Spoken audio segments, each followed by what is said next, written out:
Hello! Isang magandang araw uli sa ating mga students and followers. Patuloy po sana nating i-share, i-like, and i-subscribe sa itong channel natin para marami pa tayong maabot ng mga estudyante at matuto pa ng math. Okay? So, ngayon, meron tayong panibagong challenge ulit. Okay, so ang example natin today ay isang word problem uli. So, basahin natin ng sabay-sabay. Mark had 4 times as much money as Liza. How much must Mark give to Liza so that each of them will have 1,000 pesos? Letter A, 1,600, B, 400, C, 600, or D, 500. So, ngayon, ang tinatanong sa atin, meron daw pera si Mark na hindi sinabi kung magkano. Na, pero sinabi doon na apat na doble yung pera niya kay Liza. And then, magkano raw yung ibibigay ni Mark kay Liza para yung pera nila ay maging equal na 1,000 pesos. So, paano natin ito sasagutan? Una, pwede nyo i-pause yung video and try yung sagutan muna. And then, pwede nyo na i-play kung gusto nyo na makita yung solution. So, start na tayo kung paano natin ito sasagutan. Una natin gagawin dito, mag-assign muna tayo ng value. O, base dun sa equation, si Mark daw, ang pera daw niya ay 4 times ni Liza. Okay, so nirepresent ko nun siya sa letter M as Mark and L si Liza. So, ito yung pera niya. So, apat na doble ng pera ni Liza yung pera ni Mark. Then, magbibigay daw siya ng pera kay Liza. So, let's say ito yung X na hinahanap natin. Let X, okay, ito yung amount of money. Okay, sulat ko dito. Okay, ito yung amount of money na hinahanap dun sa question kung magkano yung ibibigay niya.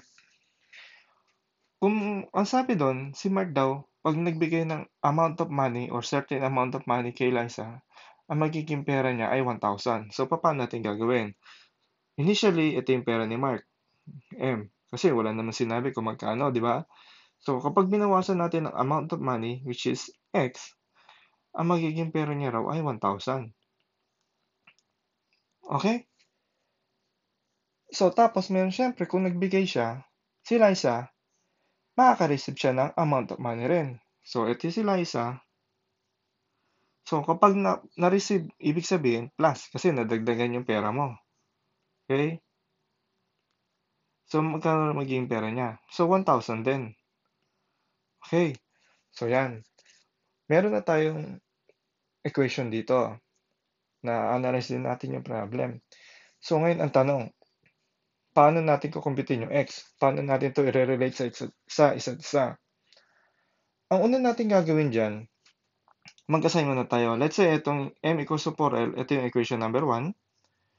Yung m minus x is equals to 1,000, ito yung equation number 2.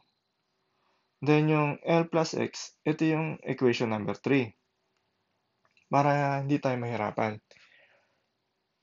So, mas maganda dito, yung equation number 1, i-substitute natin sa equation number 2. Ito munang si m.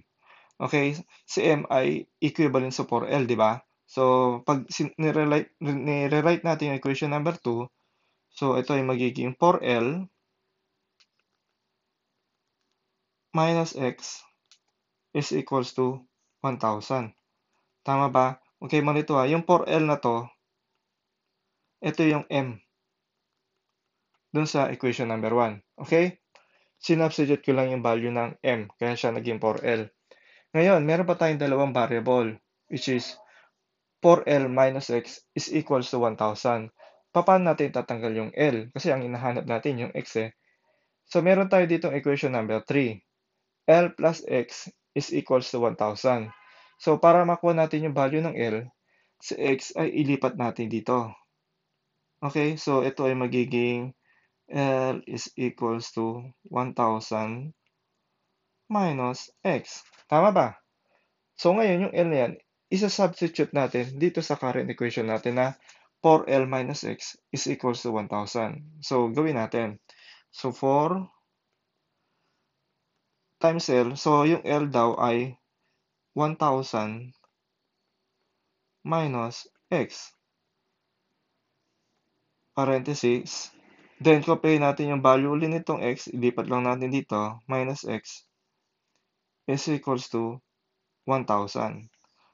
Okay, so ngayon makikita mo, isa na lang yung variable natin, yung X. So, ito rin yung amount of money na hinahanap natin.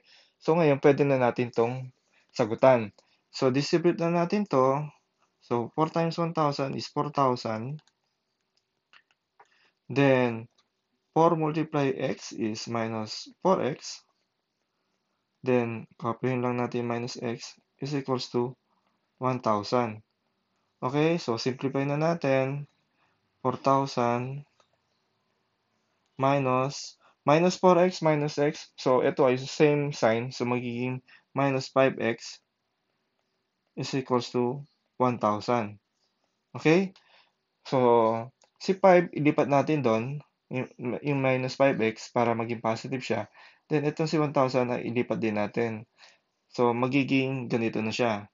5x is equals to 4,000 minus 1,000. Okay? So, huwag kayo malito ha. So, simplifying the terms, 5x is equals to ilan? 3,000. Tama. So, divide both sides by 5 para makancel yung 5. So, x is equals to 600. Okay? So, 600. So, ito yung hinahanap natin na value ng x o amount of money. So, ang sagot doon ay 600 pesos, which is letter C. Okay? So, sana meron kayong natutunan ulit dito na sa exercise natin at bagong kaalaman ulit. So, patuloy po sana natin i-like, share, and subscribe itong channel para tuloy-tuloy tayong gawa ng video. So, magandang umaga and maraming salamat sa inyo. Bye-bye! See you next time!